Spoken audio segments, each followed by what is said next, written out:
Hello, everyone. I'm Emily. Hi, Emily. It is wonderful to be here with you today for another great episode. I am so happy too, because today we are talking about everyday conversations. We want to help our listeners speak naturally in daily life. Oh, that sounds very useful. What is the first situation we are going to look at today?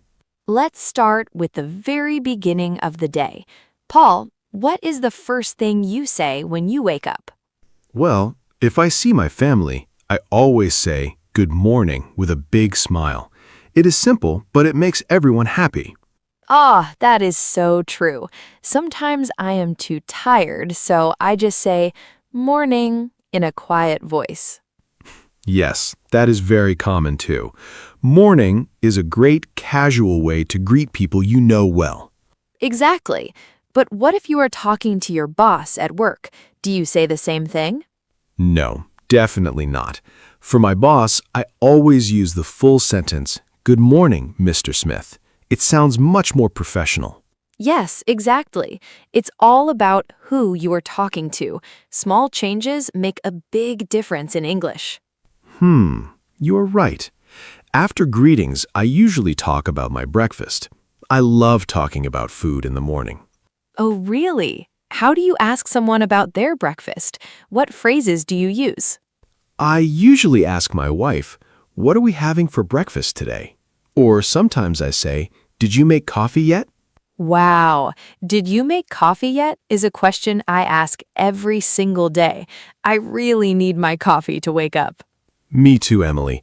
If there is no coffee, I feel a bit grumpy. Then I have to say, "I'm going to buy a coffee." That brings us to our next daily situation. Going to a local coffee shop is a perfect place to practice English. Oh, I love coffee shops. Let's pretend we're at one right now. How do you order your favorite drink? When I go to the counter, I like to be very polite. I usually say, "Hello, could I please have a large latte?" That is a perfect phrase. It is polite because you used "could I please have." It is very nice. Thanks, Paul. What do you say when you want something very fast and informal? If I am in a big hurry, I might just say, "Hi, black coffee to go, please." It is short, but still polite because of please. Ah, to go is a very important phrase for beginners. It means you want to drink it outside the shop, right? Yes, exactly. If you want to sit at a table inside the shop, you can say, "To stay, please." Great example. So we have to go for takeaway and to stay for sitting inside. Simple and useful. What about paying? The barista usually asks a question when it is time to pay. Do you know what it is? Yes, they usually ask, will that be cash or card? It's a standard question in almost every shop. Right, and I usually answer very quickly, "Card, please." Then I just tap my card on the machine. Technology makes it so easy these days. No need for a long conversation there. But wait, Emily, what happens if the machine does not work? That can be a bit stressful. Oh, that is a classic situation. If that happens, I ask, can I try again? Or do you take cash? Good job. Those two questions can save you in a difficult situation. It's always good to have a backup plan. Definitely. Now, let's move on to another part of the day. Let's talk about traveling to work or school. Commuting can be interesting. I usually take the bus, so I have to check the time often. How do you ask someone about the bus schedule if you are waiting at the bus stop? I usually look at the person next to me and say, "Excuse me, do you know what time the next bus arrives?" Oh, excuse me is perfect. It is the best way to get someone's attention politely in public. Yes, it really is.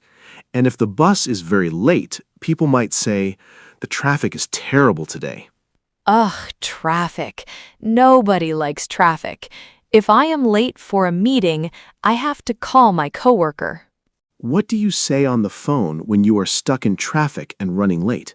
I usually say, "Hi, I'm sorry, but I'm stuck in traffic. I'll be about 10 minutes late." That is a very clear and helpful message. It explains the problem and gives the time. Perfect. Thanks. It's always better to communicate clearly when you are delayed. It shows you respect their time. Speaking of time, we've been talking for a while now. Time flies when you're having fun. It really does. If you are enjoying this conversation, don't forget to like the video, subscribe to the channel, and share it with a friend who is learning English. Yes. And if you're still listening, comment coffee below. We want to see who loves coffee as much as we do. Now, let's get back to our daily conversations. Let's talk about what happens when you arrive at work or school. Entering the office. You see your coworkers. What is the standard question you ask them? The most common one is definitely, "How are you?" or "How is it going?" They are both great. I use "how is it going" a lot with my close colleagues. It feels very friendly and relaxed. And how do you usually respond to that? Do you give a long story about your life? No, usually just a short answer. I say, "Good, thanks. How about you?" Keep it simple and polite. Yes, exactly. You don't need to explain everything. Just a quick, "Good, thanks," is perfect for the workplace. What if you were having a really bad day? Is it okay to say that to a coworker? Well, if they are a close friend, you can say, "To be honest, I'm a bit tired today." It is honest, but polite. To be honest is a wonderful expression. It shows you are sharing a real feeling with them. Yes, it builds a nice connection between friends. Now, let's change the topic to lunch break, my favorite break. Lunchtime is the best. I love deciding what to eat. I often ask my friends, "Where should we go for lunch?" That is a classic question. What if you want to suggest a specific place, like a burger restaurant? I would say, "How about we get some burgers today?" It's a nice way to make a suggestion without being bossy. Oh, "how about" is a super useful structure for suggestions. You can use it for anything. Yes, for example, "How about we watch a movie tonight?" Or, "How about we go for a walk?" Wow, you're on a roll, Paul. Those are excellent examples for our learners to practice. Thank you, Emily. I try my best. After lunch, we usually have to go back to work and talk about tasks. Right. Sometimes you need help from a colleague. How do you ask for help without sounding demanding? I usually use a very polite phrase like, "Could you help me with this report when you have a minute?" That is very polite. When you have a minute shows that you respect their busy schedule. Exactly. It gives the other person a choice. They can say, "Sure, I can help you right now." And what if they are too busy at that moment? What would they say to you? They might say, "I'm a bit busy right now, but I can help you after 3 o'clock." That is a very normal response. It's not rude at all. It just explains their situation clearly. Yes, English speakers appreciate clarity and politeness mixed together. It makes work much easier. Now, let's fast forward to the end of the workday. You are ready to go home and relax. The best feeling. When I leave, I always say to my team, "Have a good evening, everyone." Have a good evening is classic and professional. What do you say to a very close work friend? To a close friend, I usually just say, "See you tomorrow," or "Catch you later." It's very casual. Catch you later. That is a great slang expression. It just means see you later, right? Yes, exactly. It's very common in casual conversations among friends or younger people. I love using that one. Now you are finally at home. You want to talk about dinner with your family or housemates. Dinner talk. This is where we discuss our plans for cooking or ordering food. How do you ask someone if they want to cook or if they prefer to order takeout? I usually ask, do you want to cook tonight, or should we order pizza? It gives two clear options. I always choose the pizza option. It is just so much easier after a long day at work. I knew you would say that. Ordering food is definitely a popular choice on weekdays. It really is. But if you do decide to cook, you might need to check the fridge first. What do you say then? I look inside and say, we have some chicken and vegetables. We can make a stir fry. Yum! We can make is a very simple and direct way to propose a plan for dinner. Yes, it is practical and helps everyone decide quickly. Cooking together can also be a lot of fun. True. After dinner, it is time to relax.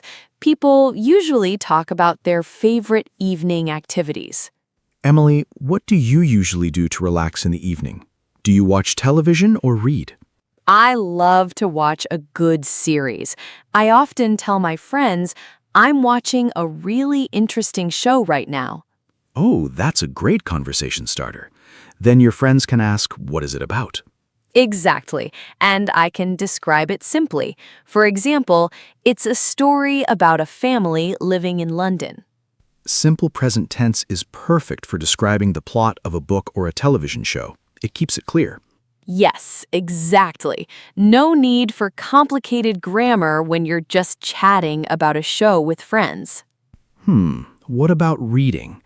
I prefer reading books before I go to sleep. It helps my brain relax. That sounds wonderful. How do you tell someone about the book you are reading? I just say, I am reading a fantastic book about history at the moment. It is very inspiring. At the moment is another great phrase. It means the same as right now, but it sounds very natural.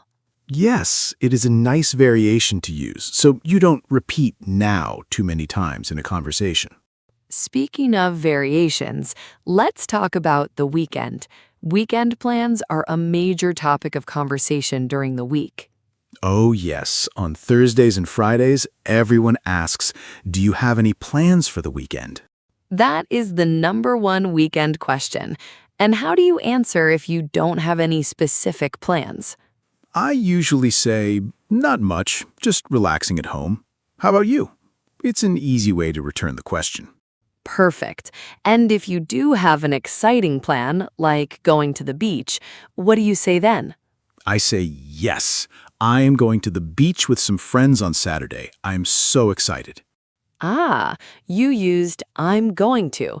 That is the best structure for future plans that are already decided. Exactly.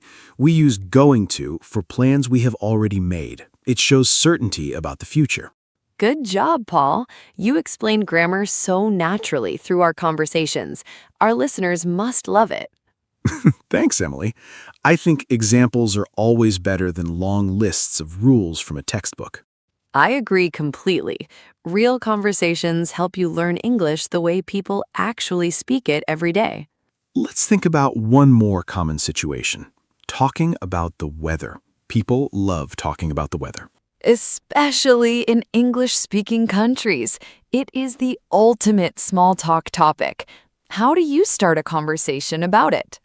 If it is a beautiful day, I just look up and say, beautiful weather today, isn't it? Oh, I love that. Adding "isn't it" at the end is a tag question. It invites the other person to agree with you. Yes. And what do they usually reply when you say that on a sunny day? They almost always say, "Yes, it's lovely," or "Absolutely, it's gorgeous today." It creates an instant positive connection.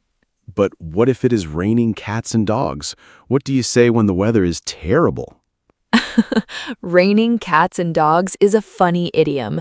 If it's pouring, I say, "It's freezing today," or "I hate this rain." Those are very relatable phrases. Everyone understands the feeling of being stuck in cold, rainy weather. Exactly. Whether it is sunny or rainy, talking about the weather is an easy way to break the ice with anyone. Break the ice is another great idiom. It means to start a conversation with someone you don't know well, right? Yes, exactly. It helps everyone feel more comfortable and relaxed in social situations. We have covered so many great daily situations today, Emily. From morning greetings to weather talk. We really have. I hope our listeners feel more confident about practicing these phrases in their own lives. Practice is the key. The more you use these simple sentences, the easier they will become for you. Absolutely. Don't forget to subscribe to Mr. English channel, like this video, and leave a comment below to practice your English. Thank you so much for listening today, everyone. Keep practicing and have a wonderful day. Goodbye. Goodbye, everyone. See you in the next episode.